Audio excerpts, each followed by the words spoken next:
Happy Sabbath. Happy day. So let us have a silent prayer.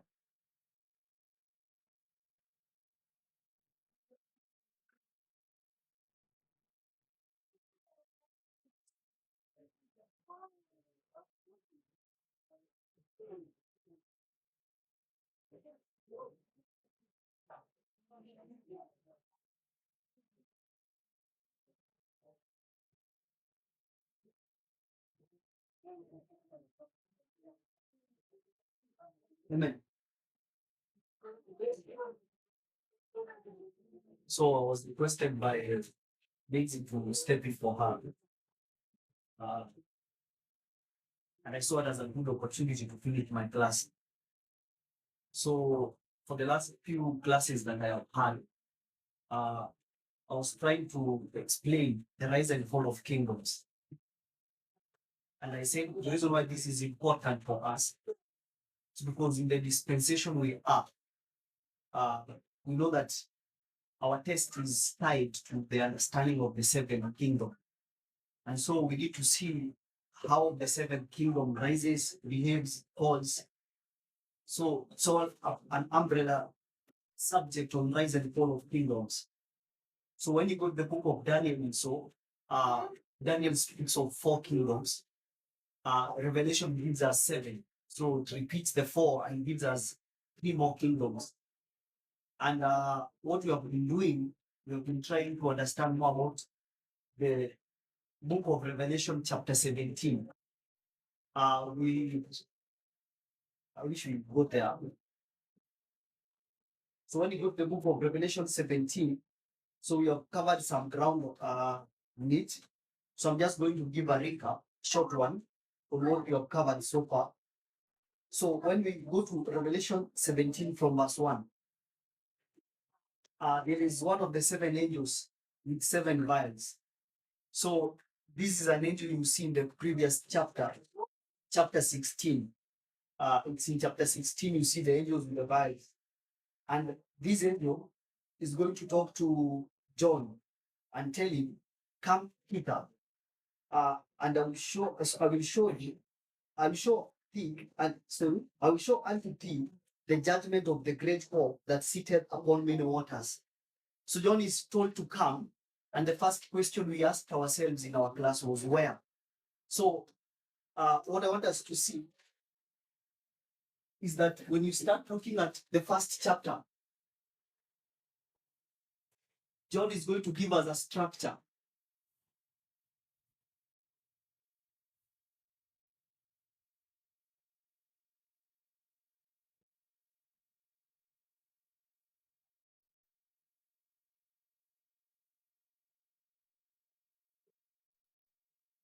So John is going to give us a structure. So this is Revelation 17. And when you go to verse 1, John is giving us a structure when you begin reading. What is this structure? So there are three dispensations. The first one, the second one, and the third. So I'll name this as A, this as B, C, and D. So, and I'm going to suggest this is where John is.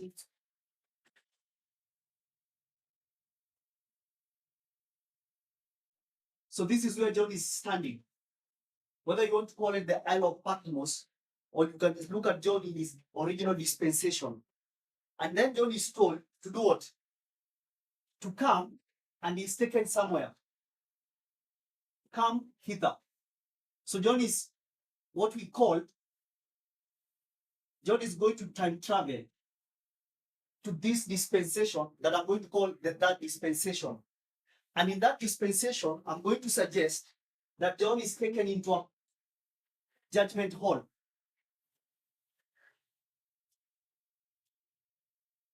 Or you call it a court, whatever you want to call it. And on that court, on that judgment hall, what is being demonstrated? The judgment of what? So John has to be shown the judgment of this whore. So we saw when you read verse 1, he's told, come here and I will show you the judgment. So when John is taken in this third dispensation, he's going to be shown the judgment of this whore. And we ask ourselves, for the whore to be judged, what has she done? Why is she being judged? And we say it's because she has done something. So before you receive judgment, you must have done something that results to you being judged. Are we together? And we are going to see that if you want to know what this whore has done to be judged, you need to understand this dispensation, the second dispensation. So something happened in this history here and leads to the judgment of the whore. So that's the structure that I want us to see when we begin approaching Revelation chapter 17. So then we also looked at verse 1 and verse 2, and we say that verse 1 and 2, we have a repeat and enlarged concept. So when you go to verse 1, it is says of the whore that sits upon the waters. And when you go to verse 2, we saw that the whore is the whom or the her. And then we saw that in verse 2, there is added information. There is an interaction between the whore and the kings of the earth. So there is this interaction here. And there is also an interaction between the same whore with the who? Inhabitants of the earth. So, and we took time to look at these two interactions here. And we saw that when you come to the history of the kings, we know that the kings are supreme rulers. If you put something like this is where you put the kings. There is no one who is above them. But in this story, we are seeing the whore is doing what? Sit. And we try to look at the meaning of the word sit. And we saw this is to reign or to do what? To rule, to control, all those examples. And we ask ourselves, why would this woman here control kings if they are supreme rulers? And we gave 4 instances on how this can happen. So the first instance we gave was what? An army. So we gave an example like Venezuela. It's a sovereign nation. They have their president or their king, but there is an external army who comes and they want to influence that nation. They want to influence the king. So it's an external army that will come and use force and try to use force to influence or control or rule over this king. The second example we gave is through a coup. So this is an internal rise. We gave an example of which country? Haiti. They overthrow their government and the people want to be over their leader. They are demanding accountability. It's not hidden. And the people take up arms and decide, we will not have a king over us. So the other example we looked at was someone remind me. Yes? Okay, I don't know. Yes? So we spoke of an advisor. And we said, you can have the king here, but there is someone on top who advises this king. That's another example. And then we spoke of the fourth one, which was an internal army. So this one is external. This one is internal. Like Burkina Faso. The army decides we will not be led by our president or our king, and the army decides to take over power. So of the 4 instances, we say this is one that perfectly fits our description. The woman wants to rule over the kings, but wants to act as an advisor. So when you compare the first, second, and the fourth options, you'll see that these 3 are a use of force, and you actually remove the king from power. But based on our models, the kings remain. So the woman wants to advise the kings and wants the kings to remain. And what we are able to see is that it's because this woman wants to rule over the kings because the kings rule over the people. So the kings are the ones that are in charge of the people. So you want the kings to be in power because they are going to help you control these people. So there is an affair here, and the people find themselves messed up into the affair itself. So that's what we were able to cover. So, and I want to give, I'll give that example later.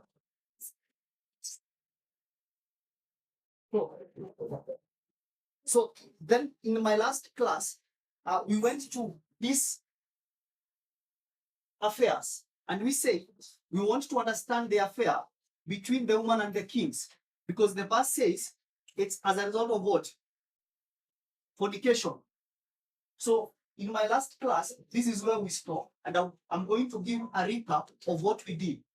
So we want to understand this affair between the kings and the woman. And when we went to an Old Testament verse, I think we went to Exodus. So we went to the Old Testament and we went to Exodus chapter 2014. We also read Deuteronomy 22, Z13, and Leviticus, is it 20 or 21? 20. And what we saw is that when you go to these verses, it addresses the issue of adultery. And we gave examples of instances. And what I wanted us to see is a different mindset from what the scripture gives us and what we understand today. So when you come to the issue of adultery as depicted by the Old Testament, whether you are a man, when you are a man, whether you are single or what, married,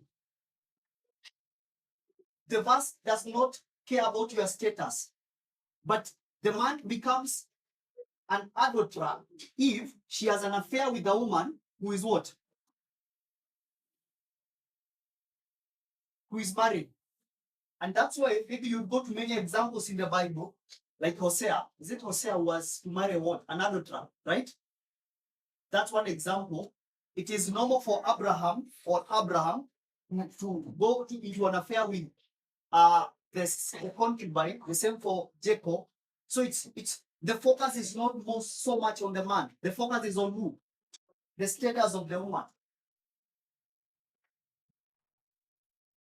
So this is what qualifies more of it to be an adulterous act. So this affair between a man and a woman, and the status is the woman married, is what depicts adultery. So the focus and the center point is on the woman and her status. Then we went to the New Testament quotes. And we were able to read Matthew chapter 5, verse, is it 18? 28, sorry. Matthew 5, verse 28, and I think this is where we left in our last class.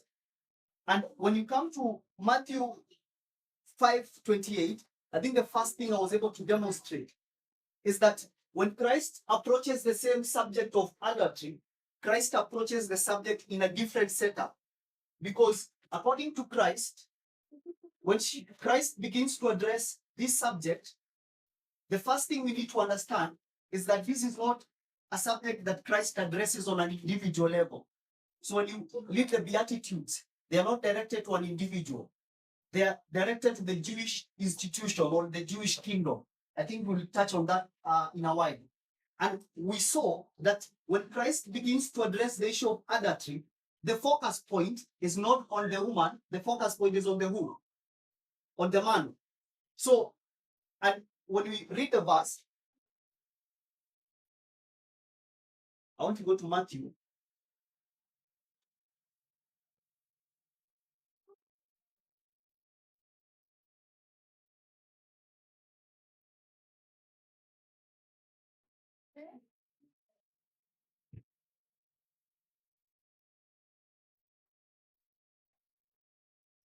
So when you go to Matthew, I think this is verse 28. So I began by giving the context of the story. So this is Christ addressing the Jewish institution. It's not an individual address. And we began looking at it from verse 17.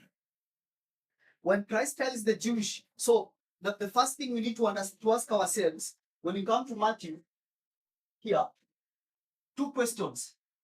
Who is the target audience? That's the first question. So, and then the second question we need to ask ourselves is, because Christ is targeting an audience and is addressing them with the subject of adultery, it means the person who is being targeted, the target, we need to ask ourselves whom the target committed adultery with.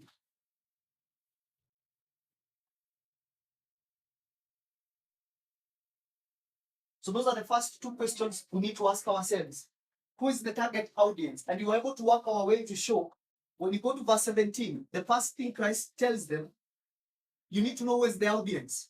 And in front of him, there are vast number of people, a big multitude. But Christ is specifically targeting a specific audience. And we suggested that this is the Jewish leadership. These are the Sanhedrins. So, and we are going to see why. Because when you go to verse 17, he tells them, think not that I am come to destroy the law or the prophets.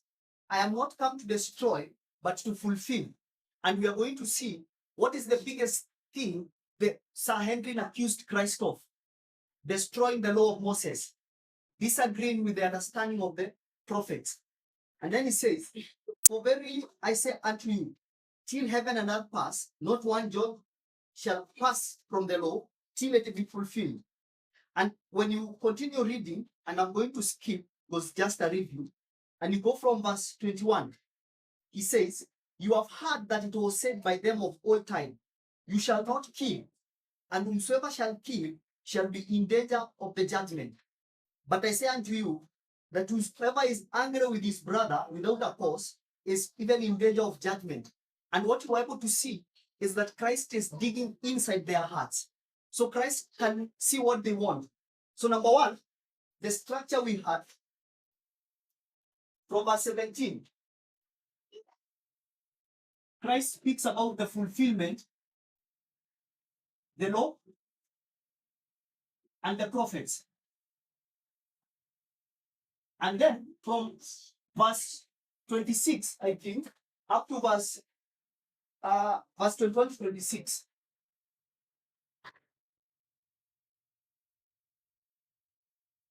So Christ begins to address the issue of what? Death, killing. And you can see that Christ is trying to unmask their anger, because they accuse him of destroying the law and the prophets.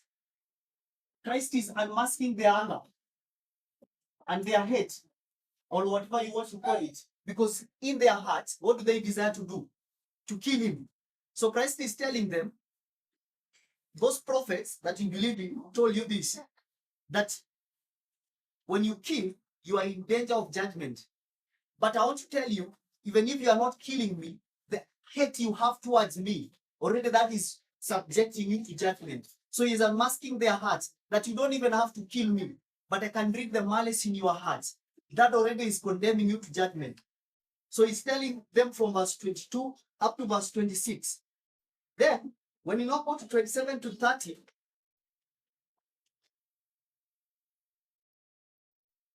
this is where Christ addresses the issue of adultery. And I'm suggesting, contextually, look at the verses and the structures, it tells you that even the subject of adultery is addressed to the Sanhedrin. And I say, we don't need to see this in a moral perspective. So he tells them, when you go to verse 27, you heard of it, that it was said of the old, you shall not commit adultery. So they know what Moses says in this Old Testament here. But Christ says this, but I say unto you, that whosoever looketh on a woman to lust after her has committed adultery with her already in heart. So, and then from verse 31, Christ addresses the issue of divorce. So this is the structure that we're able to construct.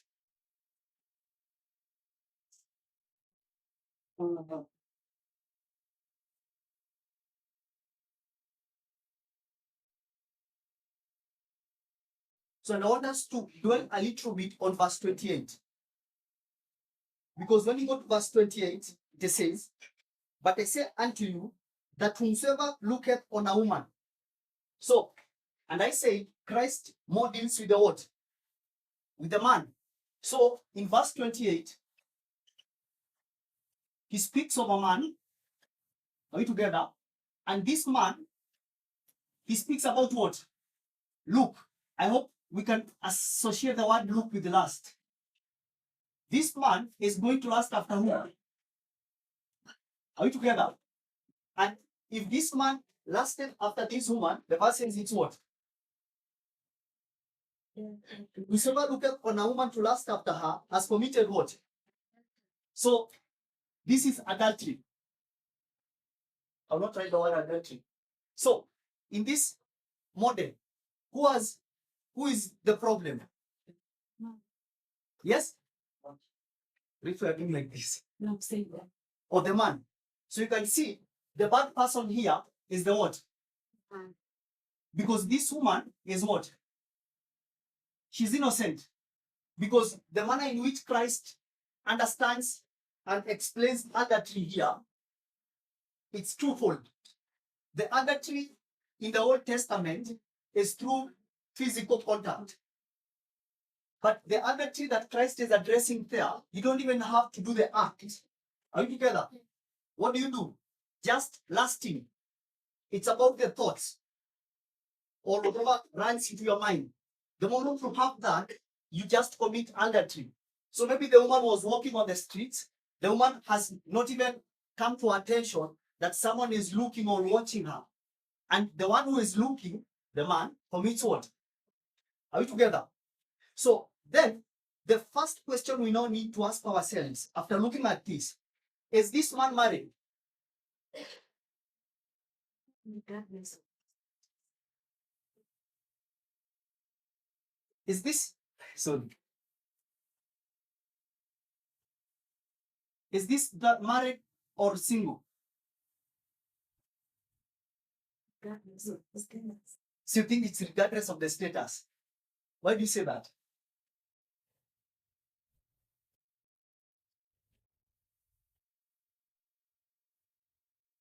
Defend your argument.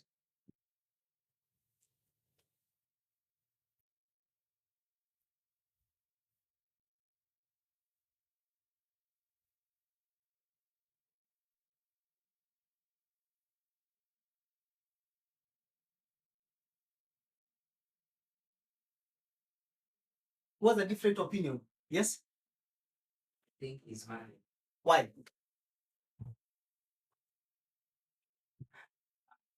Not as straight. And I should have a straightforward response to that. I don't know if what is it really is the knowledge that I have. Because sitting it's hard to improve from the class.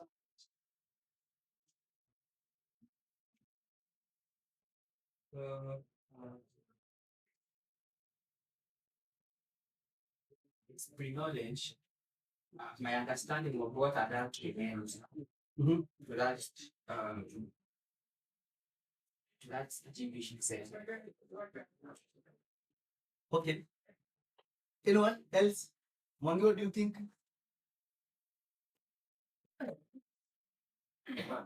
Yes, he's married. Why is the man married?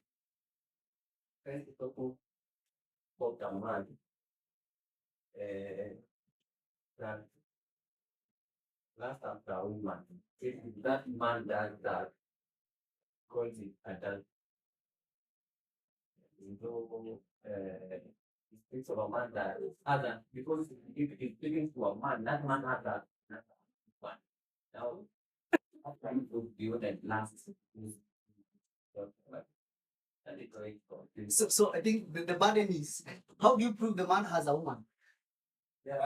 Verse 31. Verse that one, what does it say? it had been said, whoever shall put away his wife, let him leave her. Arise to divorce it. Yeah, so it's a marriage there. So, okay, I see that.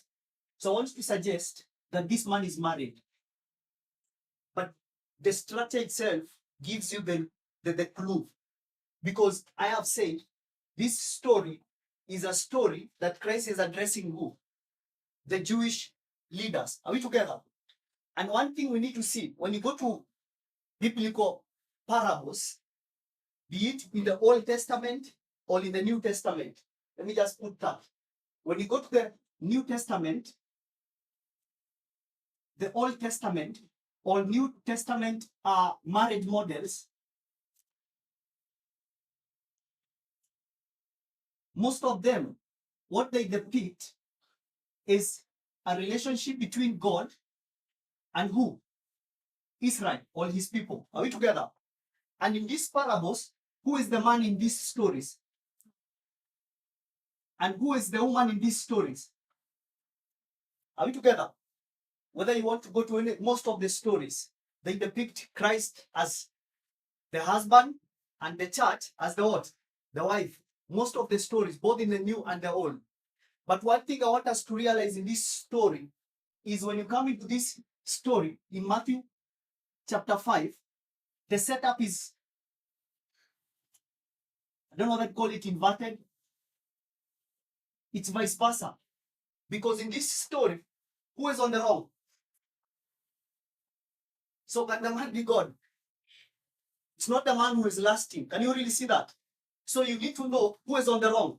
So it's an affair between a man and a woman.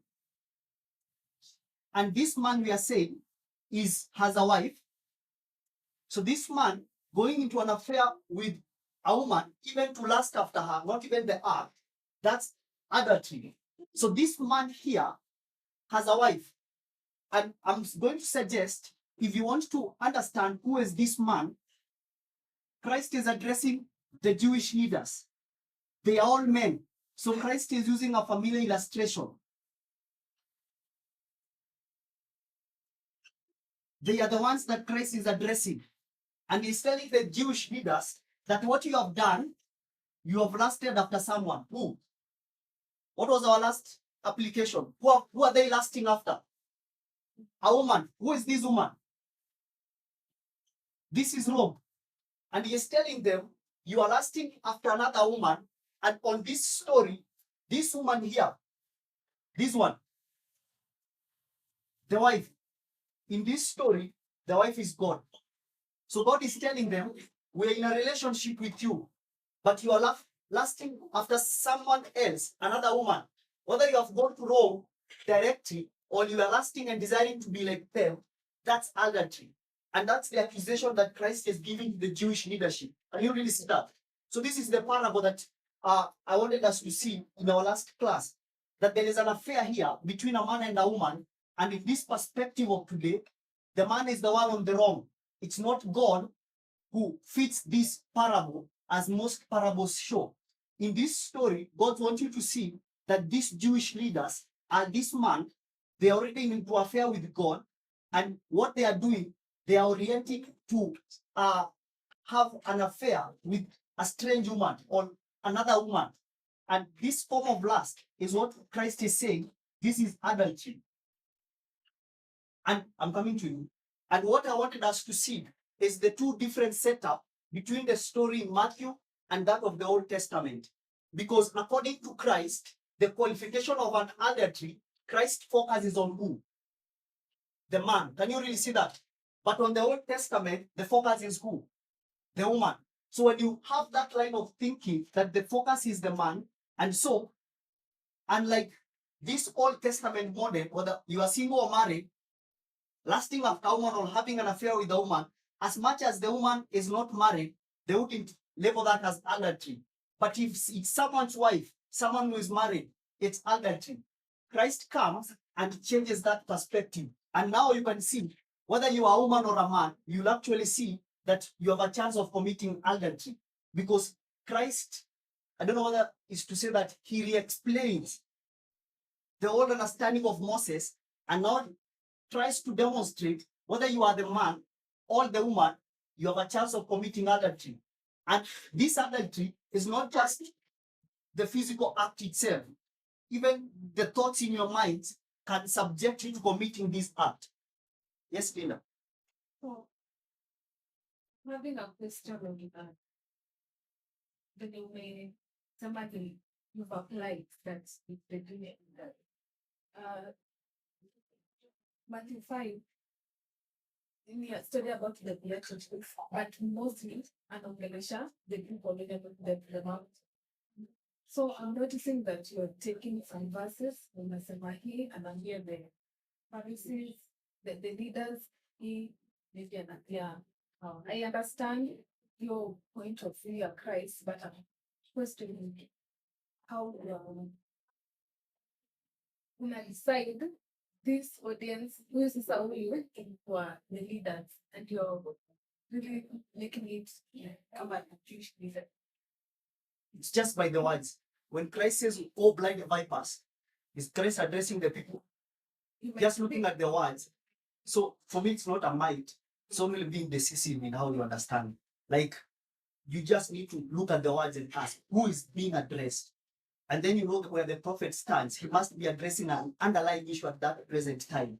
So when Christ is addressing, when Christ is addressing the leaders, it's when he begins to read their hearts. The people didn't want to kill Christ. The people were just there, not even to listen. What was their issue? Stomach. We will get there and come out full. Maybe you'd say there are few who are interested in how he teach and how he explains the word. And Christ takes an advantage of their clingings to food to give them the gospel. But there are people there who have intentions. Not even with Christ, they began with John. So they see Christ as a distraction, someone who is trying to destroy their ministry, someone who is trying to destroy what they have taught for so long.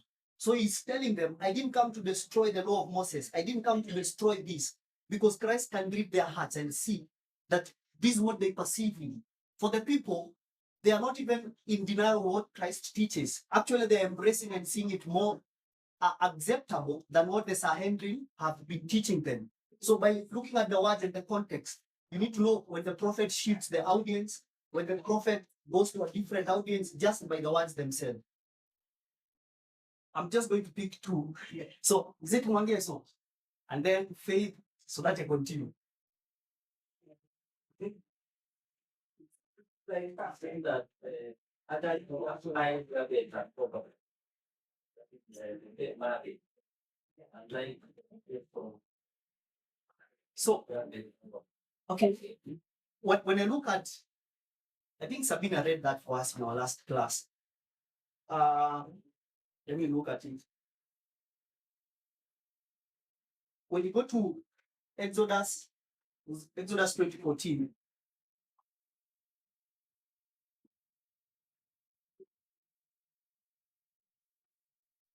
it says, "Thou shalt not commit adultery." And the root word for that, if you look from Strong's, is H500. And what they say, and the explanations they give, I want to go to Strong's definition, where he says, so you can see even from the dictionary perspective, it's more focused on the woman. And it says it's the woman that breaks her bedlock. So it seems when you look at it in the perspective of the Old Testament, it is correct that it is based on a covenant where the woman herself, she has been engaged to someone, and when she breaks that wedlock, that's what results to adultery. But I think when you come to the Christ perspective, it becomes more subtle and complex. But I will agree with your perspective. then you understand that in the Old Testament there are sexes. They don't give not part of the program. Yes, So all the things report to the woman. but when Christ now comes, the will come to Men are part of the story now now. part of the women are part of the story. So the men are being blamed for the thing that initially you have left behind. I agree. Because when you continue reading now, and from verse that one that Brian is telling us, you can see when Christ is saying, even a man puts away a wife forces her to commit adultery, and even the man himself commits adultery. So Christ is now going to generalize the matter and say, stop focusing on women alone. The point of address now here is for the men. And that's why we were having discrepancies in my last class, trying to demonstrate the setup in Matthew is different from that of the Old Testament. And if you are seeing that Christ comes and redefines how adultery should be seen. And it's challenging the Jewish people because that's not what they were taught, or that's not how they understand Moses. So, and I said it was so easier for a woman to be subjected to stoning, right? Because she committed what? Adultery. And it was not so easier to subject a man to stoning. It's the mindset. Because maybe men thought, if we don't commit the act, who is the problem? It's the woman. But when Christ comes, no one is safe. So Christ tries to redefine this subject, and you can see Christ's perspective is more focused on the man. Yes, Faith.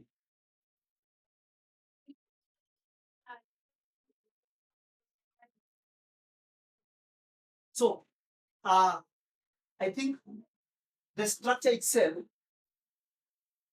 you need to know what Christ is addressing. So Christ is addressing a people, and with the moment you come into a marriage model, we know that it is a spiritual lesson that God wants us to learn. So Christ is addressing these people, and the subject is you are having an affair with someone, and that affair is a bad affair. Are we together? So Christ is trying to unearth the current situation that underlies the Jewish kingdom, that these people have bowed down to who? To Rome. Are we together? And who has led them to bow down to Rome? It's the leadership. So when they were in the mountain of Sinai, God goes into an affair with them. Many verses you read from the Old Testament that depicts that. Are we together? And so this affair has been in coexistence. Sometimes they break it and they are going to suffer the consequences, captivity. Now, Christ is addressing the issue again, and he's telling them, you were told this by Moses, but he's going to use the old sayings to teach them their true condition and tell them, you are lusting after another woman. Why are you lusting after another woman? And yet we are married. So when you look at the structure, this man, whether you go to verse 31 and see, it's consistent, the same line of thinking. When this man puts away the woman, so you can feel the verse when you go to divorce. When this man puts away the woman, other than the issue of fornication, the man commits adultery and makes the woman commit what? Adultery. And in this story, we know that this woman is good. She's faithful. The one who has the problem is the what? It's the man who lusts after another woman. Maybe even the woman didn't notice that someone was staring and watching over her. So what you're seeing is that when you look at the structure and you start asking yourself, why would Christ give us this story? Why would Christ speak of a man having an affair with a woman? If this man has an affair with a woman and the man is single, is there a problem? It's just a normal affair. But Christ will find fault because the man is engaged. And that's where Christ has fault with this affair. Because if this man lusted after a woman and the man is single, there is no problem in that.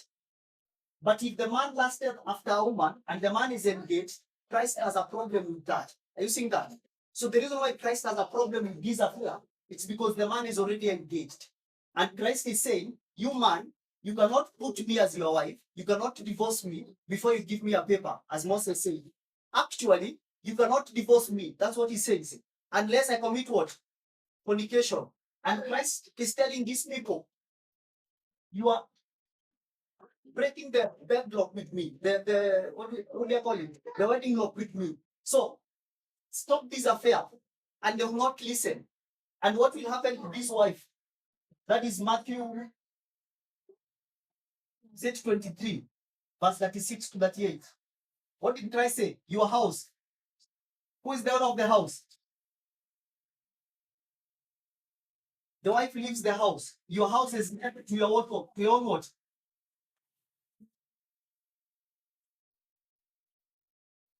So the wife leaves the house because the husband has become unfaithful. She's lusting after other women. So the wife leaves. This is the perspective that Christ wants us to see from this approach. I know there are other approaches which depicts Christ as the man and the church as the woman, but this seems different. So when you start looking and making the application, the structure tells you that the man must be married. That's where there is a problem with the affair. And just going by the next verse, verse 31, Christ is telling the Jewish, you cannot just put me off and just go to Rome. There is a protocol to be observed. And Christ makes it difficult for them to run away from the protocols, telling them it's not just even handing over a divorce paper or a notice. It's more subtle than that. You have to first find fault with me before you leave me. And if you find fault with me, you can leave me. If I have no fault, you are going to commit a sin by committing adultery and subjecting me to commit adultery. So that's the kind of message that Christ is addressing these people. Okay, you adding? Okay, I think program extending is not the application of that. Yes. But again, the ordinance here, the subject, Are there? the subject. Yes. And maybe according to my thought, you can say that for you to be a subject in that period, you have to be married. So we can say that they were married. Exactly. It's like, well, like I don't know whether they all were married. I can't prove that, but I would assume they were all. Even Adventists have adopted that line that for you to be in a deacon, it's stated, so they had to be married. Man of one wife. Yes. Sure. Paul says it. So, just in summary of this structure, so you have a woman, I'm going to call her the third person. Because this is the first and the second person. This is the normal marriage that exists. And this is that person who brings the problem. So this woman has an affair. Has an affair with who? With a man. And this man is what? In this story, the man is married. And with that affair, the Bible in the New Testament says this is what? Adultery. So a different perspective from the Old Testament. Because in this story, the woman, this woman, she might even be single or married, right? We are not told. But the focus point of the story is who? The man. Let's go to the Old Testament. The man might be single or married, but the focus point is who? The woman. So we need to bring the two thoughts and realize when Christ comes, he destroys the half understanding of the Old Testament and says, doesn't matter. Men take advantage. Both men and women have to be subjected to the same weight. If you are in this affair, that's adultery. Now, the other thing I want us to look at is fornication. Because again, I say the perspective of how the Bible addresses the subject of fornication is different from how we understand it today. Because when you go to the Old Testament, I think it's First Chronicles or Second Chronicles, when the term fornication is first mentioned, you will actually see that fornication has been used to show what?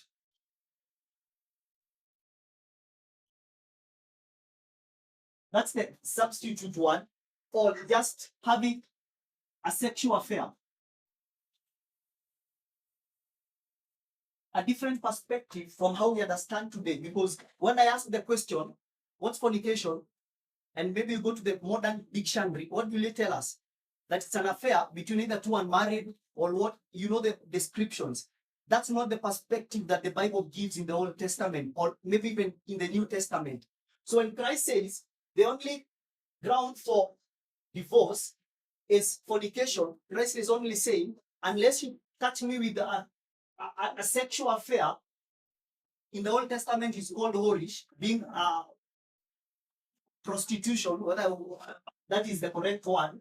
This is what fornication means. So when you go to that understanding, and then you try to compare this line of thinking of what adultery is based on the old and the new, and fornication, remember, we were still in the story of Revelation 17. And in Revelation 17, you have a woman who in the verse, she's a whore. And this woman has an affair with who? With a man, the kings. And this affair, the Bible calls it what? Fornication. So the point I wanted us to see is that this man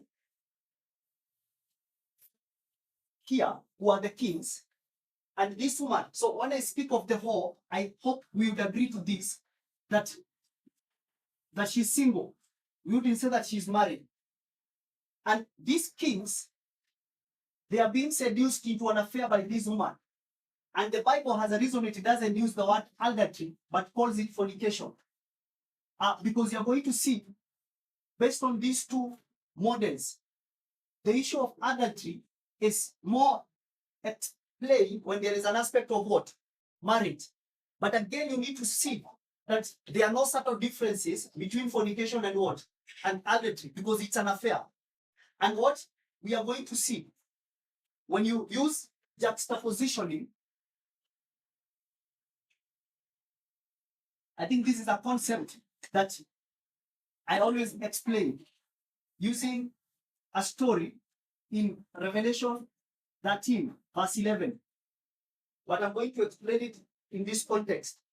So there is a slight difference between compare and contrast and juxtaposition, but they are the same principle. So what I mean is, if I take a pen and a pen, what do? When you bring two things together, it forces you to do what? Compare and do what? And contrast. Are we together? But when you look at these two items that I'm comparing and contrasting, it's so easy to see differences and similarities. You'll say they are both pens. Maybe you'll say that they are same height, same weight. All those are similarities. Maybe one is black, one is white. This is Pelican. This is, don't know which company. It's easier to see differences and similarities. But now, what if I bring two things, a duster and a pen? I want us to see that it looks more differences and not similarities. They are not even on the same nature. Are we together? And this is the instance where we use juxtapositioning. Because what you do is that these two things are far wide apart. And for you to see similarities, you must bring them so close. And what it causes is a tension. That act of tension is what forces you to see two similarities. Then realize that this has a black aspect, this has a black aspect. Maybe this has something to do with plastic, this has something to do with plastic. So when you bring, unless you toss them together, that's when you see similarities and differences. And a good example is this one. When you go to Revelation 13, there are two things. There is a lamb and there is a what? So the verse itself gives you two things together. And it's so easy to compare a lamb and a lamb, or a sheep and a goat, but difficult to compare a dragon and a dragon, because it more brings over contrast. But bringing them closer and closer, what you realize is that there are more similarities than you think. And this is realizing when you come to the aspect of the lamb, what is given of the lamb? The aspect of what? Yes? No. The horns. But for the dragon, the aspect given is what? The speaking. So when you wonder, how do you compare speaking and horns? And then you realize the reason why we bring things together, it's not just to compare and contrast. That's just a simplistic way of putting it. But it is more to give hidden information. Are we together? It's more to unearth information that is not plainly explained.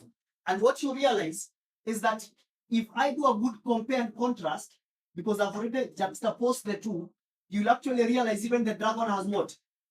Horns. And even the lamb has what? A mouth.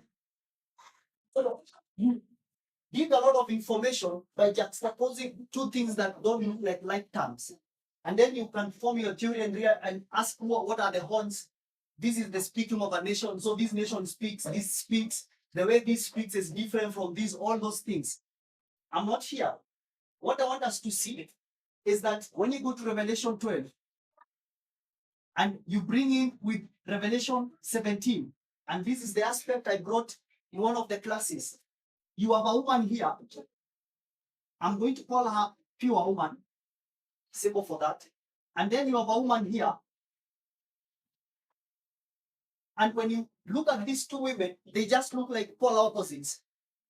But you need to realize one thing, that this woman here, you have the kings. This woman here is seducing the kings into an affair. The kings are good. The kings have no problem. And what you also need to realize is that this woman is also doing what? Seducing the kings. This information is not given. So it's a story where you have two entities all trying to win the heart of the kings. But unfortunately, the kings, they mess up because this is the affair they choose. This is the story of the great controversy. So we have two ideologies at hand, and the kings have a chance to choose. And what they choose, so you know the kings are not married. If the kings would be married to this woman, that's why the verse would use adultery. But the kings are single, but they have to make a choice. They ought to have an affair with either the pure woman or this bad woman. And by choosing this woman, the verse calls it fornication. By rejecting this, you know that when they drink, when they enter into an affair, the verse tells you what is their fate. They are going to suffer the wrath of God. So this is the affair. This is the story that I really wanted us to come and see as a conclusion. That it is a story about two women seducing one man. And these two women here, one is a good, one is a bad, and the kings make the wrong choice by being seduced by the wrong person. So the purpose, what they should actually do is do good, but they end up being in a bad affair. Question then. Yes. So the kings have the option of choosing either women, but by choosing this other woman, it becomes fornication. If the kings had chosen the pure woman, would it have been fornication? No. Why? So because when you look at this first affair here, this is what God expects them to do. And I've said the aspect of fornication is a sexual affair. So whatever affair that they have here, the Bible calls it a bad affair because it's an unintended affair. We need to see fornication in a different context from what we understand. So an affair is just having a relationship, but it depicts this relationship to be a bad relationship. It doesn't speak of whether you are married or not. The Bible doesn't factor those aspects. The Bible just factors whether you are in a good relationship, a good marriage, or a bad relationship, a bad marriage. So this is a marriage, but it's called fornication. So this should be a marriage, but I don't know whether we call it a good marriage. So the manner in which you understand these two terms from the biblical perspective is different from how we understand them today. Had a similar that's a great yeah, that one day with a woman. Both are marriages. One marriage is being called fornication. It's a bad affair. It's what the Bible uses to call a bad relationship. And that's why it's difficult, because when you go to the Old Testament, there are instances where God says, my people have committed what? Fornication, yet they are married. Because the manner in which fornication is used is not to depict a relationship between two and marriage or what, just depicts an affair, a bad affair. You go to all those verses, that's what it is showing. So the reason why it uses this, it's a bad affair, because the kings had a choice to choose a good affair, but they don't choose the affair. And what follows is that when this affair is complete, you have the woman over the beast, and what do they do eventually? They will persecute who? The good woman. That's what we see in Revelation chapter 12. And the woman has to flee for her life. So once this alliance is complete, she's the enemy. So it's two people fighting for someone. One is gonna win and uses the influence of these, the kings, to persecute this good woman. If these kings would have chosen peace, then who should have been in problem? It's the bad woman. But the opposite happens. Do you have any command literature anything about that more than this is bad or this is good? Is it just by the transmission of belief or knowledge? I would say pre-knowledge. You go to Revelation 12 and you unquote the symbols of that woman, she's good. I don't know that is when we go to, because this is all about the great God. Yes. So you need to map it back to Genesis. I'm not so sure that this is going to be where man, in this case Adam and Eve, are given a choice. They're told this is it. And then now their choice, if they were to choose to stay and abide by God, then their choices were good. But as because they had a choice and they chose the decision of eating the fruit or abiding by something, then that kind of choice had its consequences, and the consequences were bad. So could we bring that model? And Yeah. Actually, I was to bring it, but in a different setup. But I agree with you. So let me just address it in this perspective. Because Genesis 3 is Revelation 12. In Genesis 3, what is the curse given to the woman? So she loses her autonomy, yes. But it's not just that. There is pain, when giving birth, right? And then God puts enmity between the seed of the woman and the seed of the serpent. So when the seed of the serpent sees the seed of the woman, what will the seed of the serpent do? Bite the heel. In Revelation 12, the story that unravels from the first verse is what? A woman, now in labor pain, the verse was fulfilled. She wants to give birth to a child. And then what do you see there? A dragon lying in wait to devour the seed of the woman. That's why I'm equating them. It's the same story. But I want to zoom inner into the story of Genesis 3. Because when you go to verse 1, chapter 3, verse 1, the verse speaks of a creature, and this is the who. The verse speaks of who? The serpent. Are we together? Now, when you go to the serpent, verse 1, the serpent is the more subtle than any beast of the field. So this serpent is in the class of beasts. And the serpent, so the next part. And sorry, the serpent was more subtle than any beast of the field, which the Lord God had made. And he said unto the woman, yeah, as God said, you shall not eat of every tree of the garden. So in this story, we have a conversation, and it's a conversation between who and who? The serpent and who? And the woman. So there is a conversation between the serpent and the woman. So bearing in mind that this woman is Eve, she's the wife of Adam. And the woman said to the serpent, we may eat of the fruit of the trees of the garden, but of the fruit of the tree which is in the midst of the garden, God said you shall not eat. So, to cut the story short and give my own explanation in a simplistic way. So there is a conversation here, an exchange of information. And there is what God had told the woman, Eve, that if you go to the story of redemption or the patriarchs and prophets and look at the story in a detailed way as Ellen White puts it, Ellen White says that God had warned these people. The first mistake they did was to separate. They were not to separate. The second mistake they did is that Eve herself came near the tree. God had said, don't even go near the tree. Don't even look at it. Are we together? But by going near and looking at it, she subjects herself into a situation where she could be confronted by the fallen man. And this is what happens. And the first thing I want us to see is that when this serpent is speaking, is it the serpent speaking or something else? Can you really see that? So this story here is not the serpent. There is, I don't know whether to call it a different entity. There is a different entity that is inside the serpent that is making demands. As you think of that, where is that story? Yeah, I want you to think about this. We have kings here who are ruling, and someone is influencing them. It's the same story we are seeing in the book of Genesis. So the serpent tells the woman, did God tell you this and this?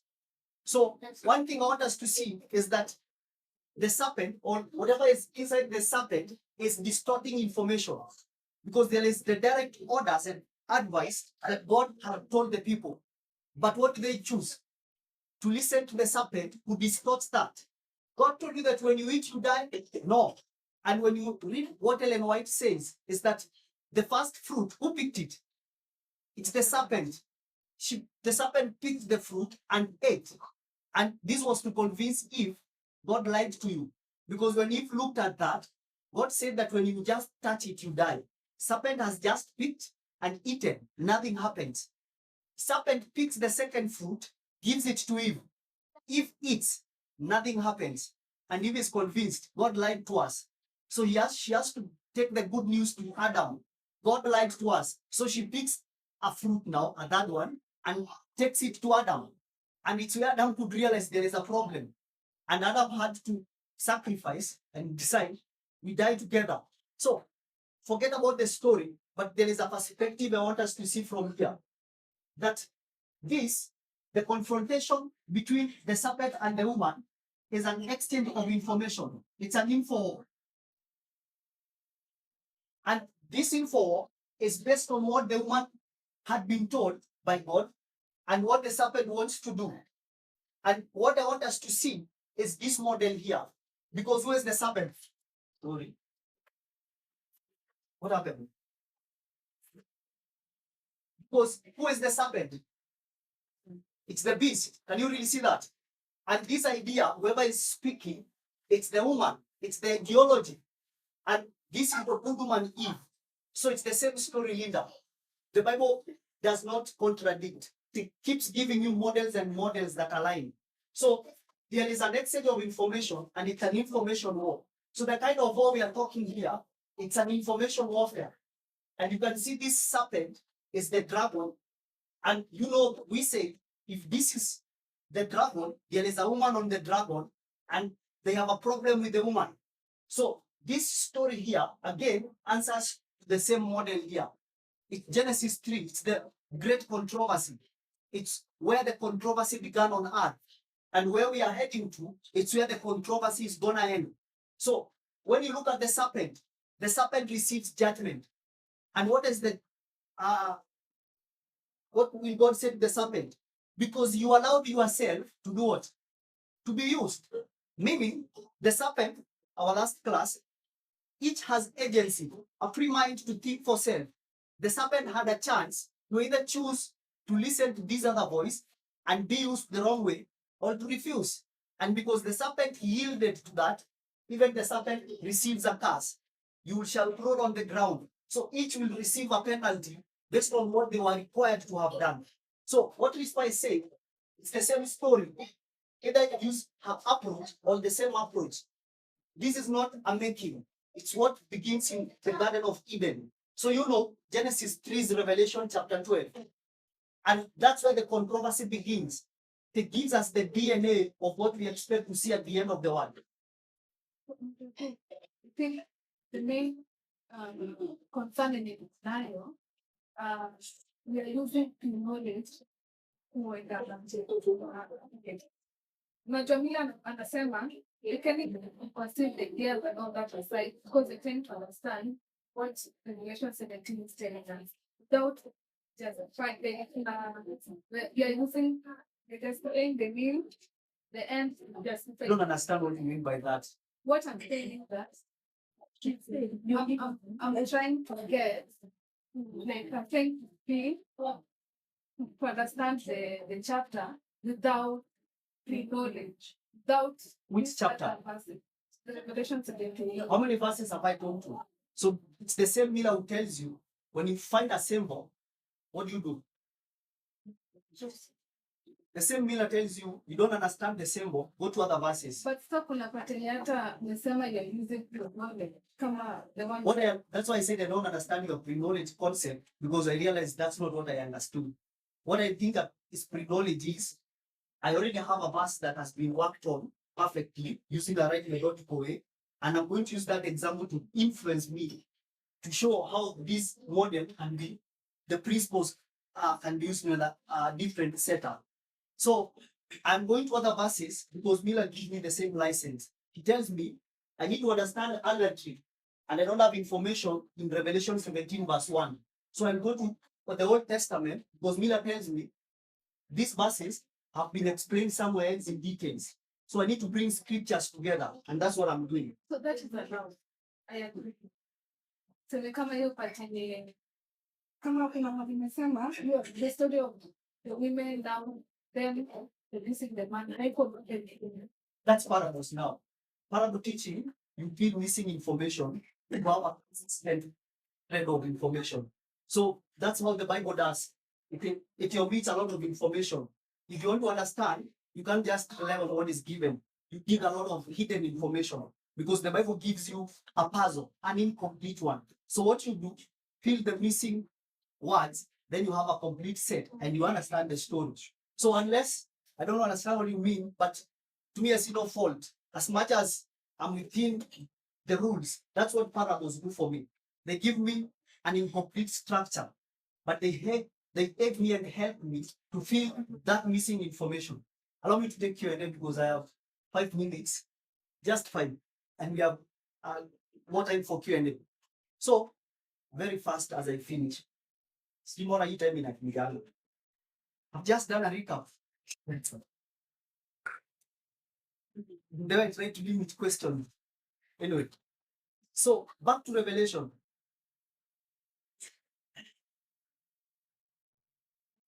I'm even confused now because of time. So when you go back to the structure I gave there, so I want to address the people. What about the people? So I've talked more about the affair. I've talked more about the woman, the kings. I want to address a little bit about the people. And then I will do a recap and then we end.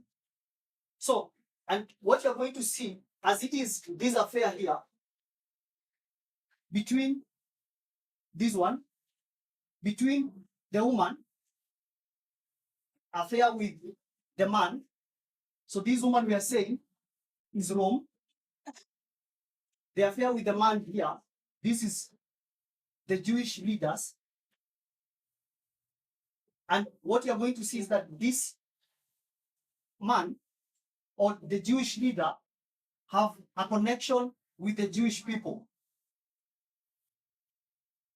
And because the leaders make the wrong choices, the people themselves are affected by the affair.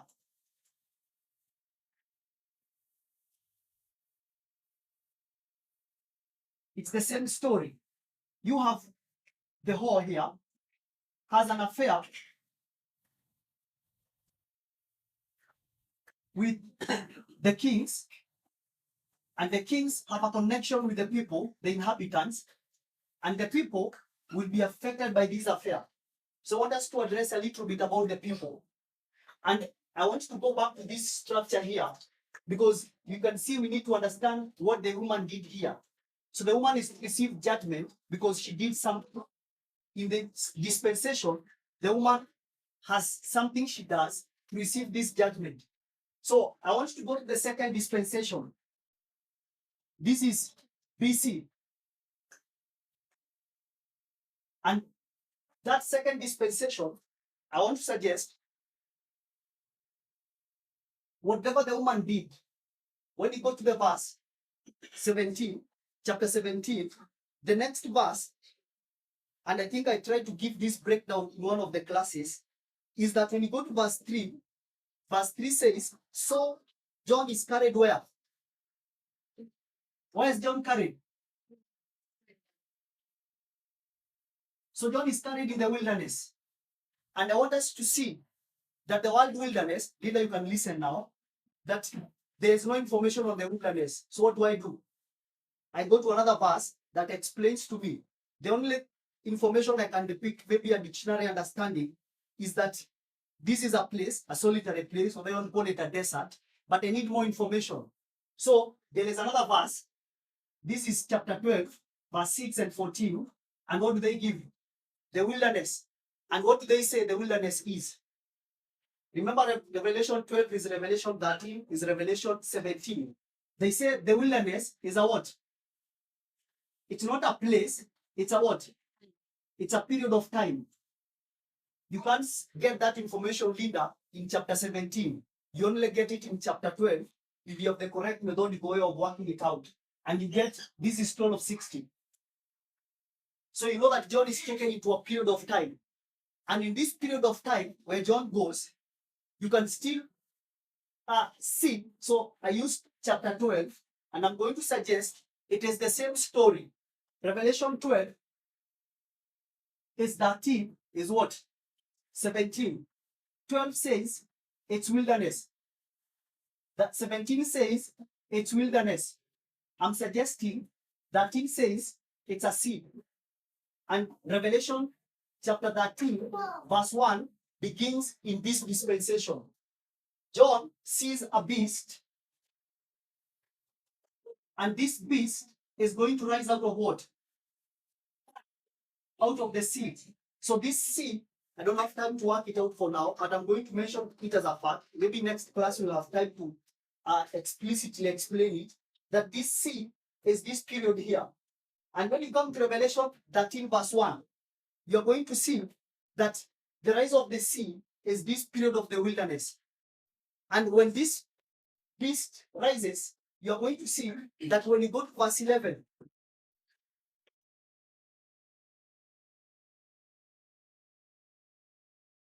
C and D. That dispensation, it's why you're going to see Revelation 13:11. And here you're going to see another beast. The beast rise out of the what? The earth. And now the discrepancy or the question we need to ask ourselves, we are saying that that dispensation here is judgment of the whole. This one, it's judgment. And you know that it's not just the whole who is being judged. Who else is being judged? Together with her beast. So there is judgment here. But we also say, when you look at this earth beast, and you look at the words in the Bible of this earth beast, one characteristic is this earth beast has the character or exercises the power of beast one. This one. So you know that whatever beast rises in 13 is so similar to the beast that rises in chapter what? In chapter 1. So the question we need to ask ourselves, how on earth are we saying this beast is being judged here together with the woman, yet we are saying the beast is going to rise? So just, my time is spent now. Let me just do this in my next class. Even if I post it, it won't work. So let me do a recap. I began by doing a recap of what we have been doing. 3 dispensations. John is standing in this first dispensation where he literally stands. He then travels to the 3rd dispensation. Here, it's a judgment hall where John has to see judgment. Someone is being judged. For us to ask, why is the person being judged? Why is this person being judged? What did this person do? We need to realize that the information is in this 2nd dispensation. If I had time, it's where I would have picked. But unfortunately, maybe I have another class in the future. We'll try to address that. So then, after realizing that, we gave a review of the connection between this whore, the kings, and the inhabitants. This whore controls the waters, the inhabitants. She controls the kings. How does that look like? Because the kings are supreme rulers. How does she rule over these kings? We gave 4 instances on how she can do. And we saw this is the one that fits our description. And this rulership, where the woman rules over the kings, is as a result of an affair we call fornication. it took us to the Old Testament and avoid our own biases. So, leader, this is where you will learn what you have today. And go to the Old Testament to learn that. And then you realize that the way the Bible understands this concept is not the way we use today. So, with your own understanding today, you have a problem with understanding how these affairs look like between the woman and the kings. And then you realize that the Old Testament gives us a model, which we would say looks sexist because it focuses more on the woman and her status. But when Christ comes in the New Testament, Christ destroys that mindset and reconstructs anew and says, the focus, based on our explanation, the focus is on the man. And it is not just physical contact as they thought. It is Christ addresses the issue of the thoughts and mind. Christ begins by the issue of killing. You are told, do not kill. I'm saying, the moment you start having hate towards me, what are you doing? You're just killing. So, you are told, do not commit adultery, and this is the perspective they have. Christ says, you begin with the mindset and you mess things up. So we ask ourselves, who is the target audience? And I'm saying, even the Beatitudes are not an address to an individual. Christ is addressing the Jewish kingdom, and he will interchange the kingdom, the institution itself in general, and even directly hit on the leaders who are the problem. So it's the leaders who have made these people poor. So when Christ looks at this kingdom, he sees them poor in spirit. He tells them, you are very blessed because you know your condition. And who has made them poor? It's the leadership because they quoted someone else. So who is the audience? We have worked that out. Who have they committed adultery with? I think we have worked that out. So this is not a moral story. Christ is explaining the true nature of the Jewish kingdom, that they're already into an affair. And contrary to what we have been used to, marriage models depict Christ as the male being, Israel as the woman. But Matthew is an inverted setup. God in this story depicts himself as the woman. The man is the Jewish kingdom who are lasting and falling into the beauty of this kingdom called Rome. They desire to be like Rome. And Christ is saying, you don't have to become Rome. That desire and lust, you are committing a sin to me. And you're going to see, eventually, the affair will not work. The wife leaves. Actually, this is a story in Songs of Songs, chapter 4. There is a woman who leaves. I don't know. There is that story there. Then we tried to see that the manner in which the Bible understands adultery and fornication are different perspectives from what we have today. We know that words evolve. So the word has evolved into a different understanding today. But you need to know that unless you go to the original mentality of or the culture of how the setup was, that's when you are going to understand these prophecies and these parables. So what we saw is that at the end of the day, this is an affair. It's a controversy.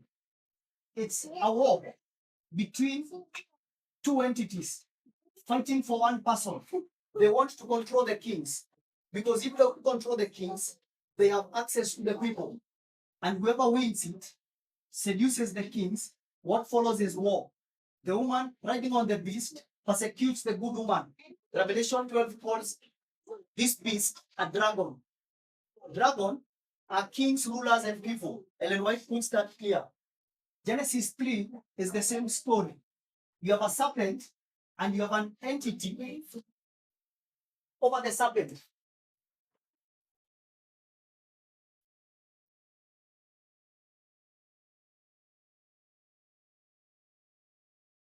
You have an entity over the serpent, influencing the mind of the serpent.